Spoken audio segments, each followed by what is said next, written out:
warahmatullahi wabarakatuh. Perkenalkan, saya Purnima Rifa, dosen Prodi Sarjana Terapan Tata Boga, Fakultas Vokasi Universitas Negeri Yogyakarta. Pada kesempatan kali ini, saya akan menyampaikan salah satu mata kuliah yang saya ampu, yaitu mata kuliah Pengolahan Makanan Asia dengan bobot 2 SKS.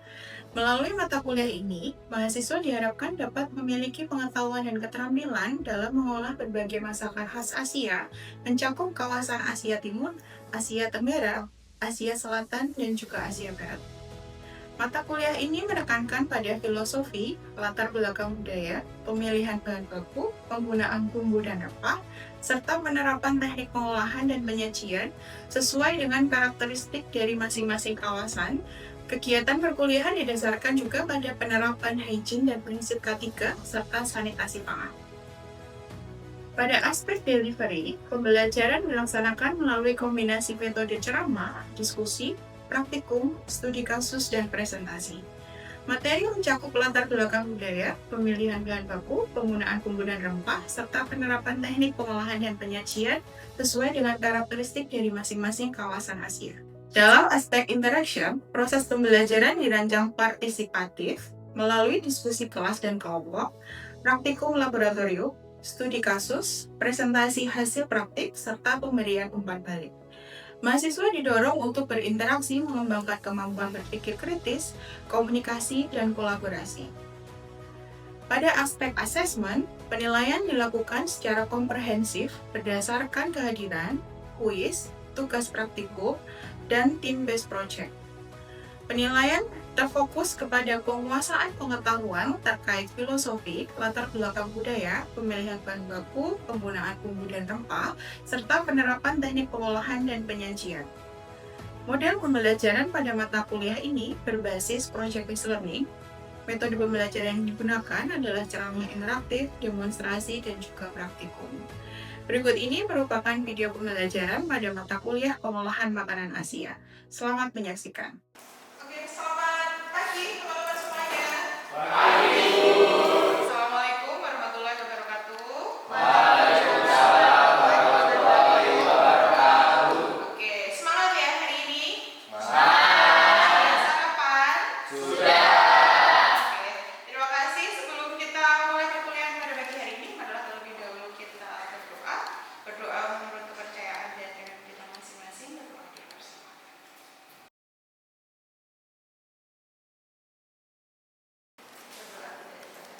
Teman-teman semuanya, kita presensi dulu ya. Saya akan memberikan token ke teman-teman. Silahkan nanti login ke akunnya masing-masing. Tokennya adalah CH08. Nah, teman-teman silahkan CH08. Kita ketemu lagi ya di pertemuan yang kedua pada pagi hari ini. Minggu lalu kita sudah membahas terkait pengantar pengolahan masakan Asia ya. Apa saja yang akan kita pelajari selama satu semester ini. Nah, di minggu ini kita akan mulai masuk ke materi. Ya, jadi di pertemuan yang kedua ini kita akan membahas terkait apa teman-teman?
kalau sebelum kita nanti mempraktekkan masakan-masakan Asia, nah, kita harus terlebih dahulu nih memahami beberapa filosofi budaya dari beberapa negara di Asia ya, karena tentunya budaya mereka berbeda dengan yang sering kita jumpai ya di tempat kita atau di lingkungan kita gitu ya.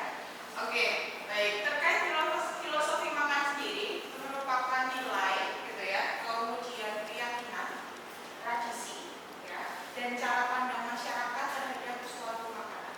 Nah, ini meliputi nanti pemilihan bahan gitu ya, kemudian bumbu, teknik olah, cara penyajian gitu ya. Kemudian ada kaitannya juga dengan kepercayaan agama gitu ya, dan juga terkait kehidupan masyarakat sosial di sekitar wilayah tersebut. Ya, kalau kita berbicara makanan itu kan nggak cuma berbicara bumbu, bahan, dan juga teknik olah ya.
menggunakan apa? Pasti sering kalian temui di dapur kalian. Selain merica, selain tumbal, kemiri, selain itu kan tanaman aromatik nih, cluenya jeruk, salam, serai, gitu. Nah, gitu. Jadi cluenya di sini ya, di situ ya, tanaman aromatik gitu ya. Itu sering kalian temui di dapur rumah kalian ya teman-teman, atau mungkin di kos ya. Sering tahu kalian memasak gitu ya dengan menggunakan bahan-bahan itu. Jadi itu juga familiar sering kalian temui ya. Oke. Lanjut aja nggak apa? Oke, tadi itu terkait perbedaan antara bumbu dan rempah ya. Lalu kita ke klasifikasi bumbu. Nah, bumbu ini kan macam-macam ya. Ada jenisnya ya. Ada bumbu cair, kemudian ada bumbu apa lagi? Kering, segar, sama fermentasi. Oke, bumbu segar sama bumbu kering saya yakin teman-teman sudah sering menggunakan, gitu ya. Dan ini juga akan sering kita gunakan di masakan Asia.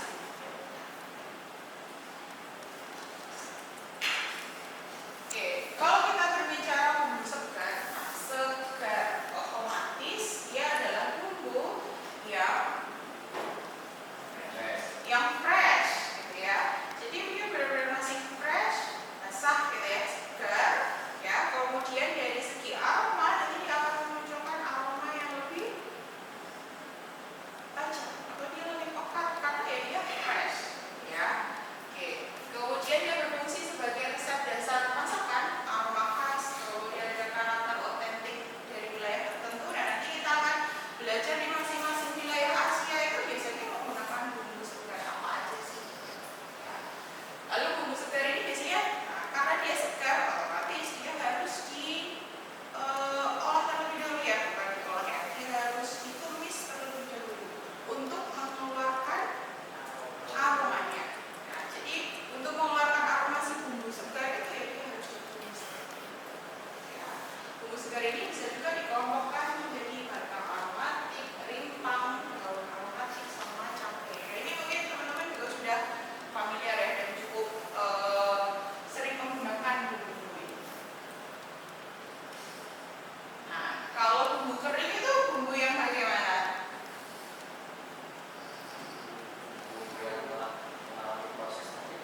Bumbu yang telah mengalami proses pengeringan. Oke, terima kasih Pak Tri. Ya, jadi ini adalah bumbu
Jadi masing-masing punya kekurangan dan kelebihan ya. Oke, ini ada contoh bumbu kering. Nah, hari ini kebetulan aku bawa contoh bumbu kering.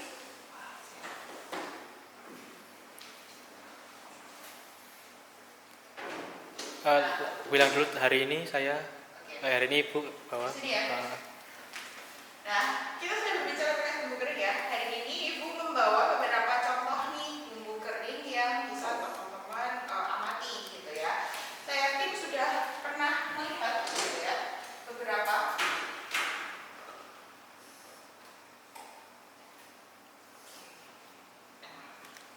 Ini mungkin kalau dari kemasannya ini apa cukup? Black pepper, itu dia dalam bentuk yang bubuk ya. Razan kunyit bubuk. Nah, sering menggunakan kunyit bubuk atau kunyit segar, Razan?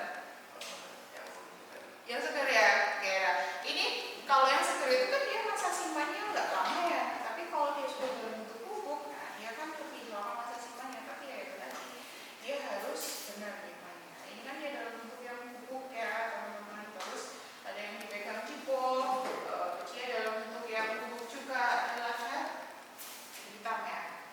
Ada putih juga gitu ya. Oke, ini salah satu atau beberapa contoh bumbu kering gitu tadi.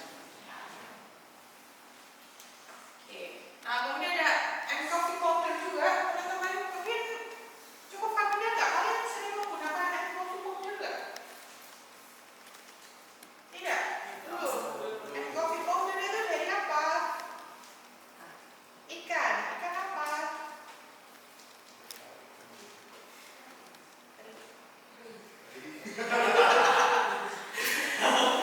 Enko yang ada dari apa teman-teman?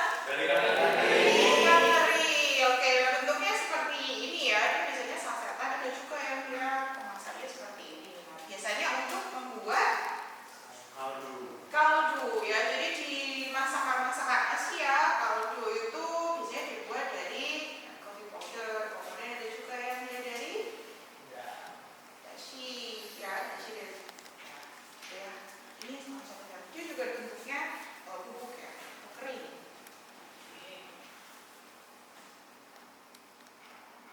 Oke. Kita masuk ke bumbu fermentasi. Nah, mungkin ini beberapa ada yang belum pernah menggunakan gitu ya, atau mungkin ada juga yang sudah cukup sering menggunakan bumbu fermentasi ini. Mungkin ada yang bisa memberikan contoh bumbu fermentasi di Asia apa aja teman-teman? Oke, jempol. Jadi itu ada soy sauce, terus ada miso paste, terus ada gochujang, tom yum paste, sama nampla. Oke. Nah, itu tadi kalau sudah disebutkan, saya yakin teman-teman pernah menemui bumbu-bumbu itu ya.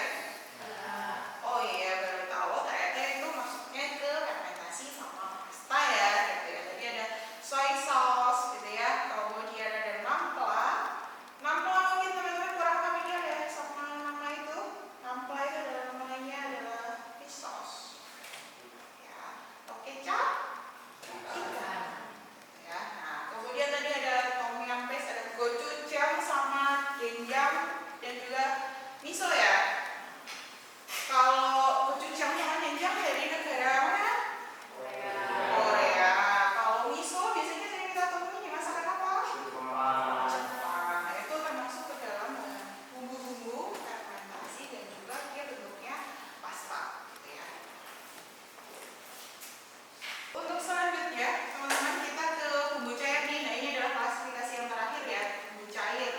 Nah, kalau bumbu cair ini juga dia lumayan banyak digunakan di masakan-masakan Asia ya. Dan bahkan sebagian besar wilayah Asia itu menggunakan bumbu cair ini, gitu ya.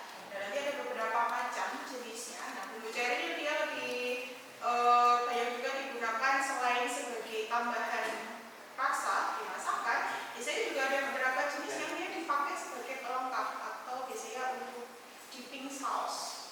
Ya, nah, kalau tadi Mei ya sudah menyebutkan ada sushi. Nah, kalau teman-teman makan sushi itu kan pakai dipping sauce ya. Biasanya pakainya apa? Asin atau soy sauce.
jenis bumbu apa, lalu contoh masakannya.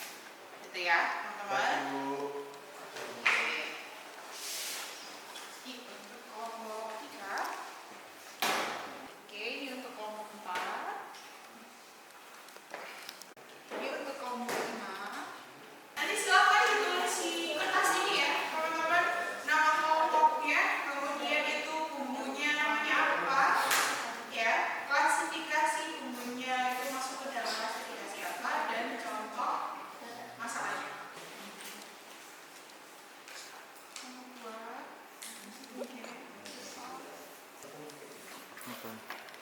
Makanannya apa sih waktu itu? Oke teman-teman, diskusinya sudah ya. Oke, sudah siap presentasi ya. Oke teman-teman, sekarang kita mulai ya presentasinya ya. Kita mulai dari kelompoknya Dipo dan juga April. Oke, silakan bisa langsung mempresentasikan hasil diskusinya ya. Menjelaskan kepada teman-temannya itu bumbu apa, klasifikasinya apa, kemudian contoh masakannya ya. Oke, silakan disimak ya teman-teman.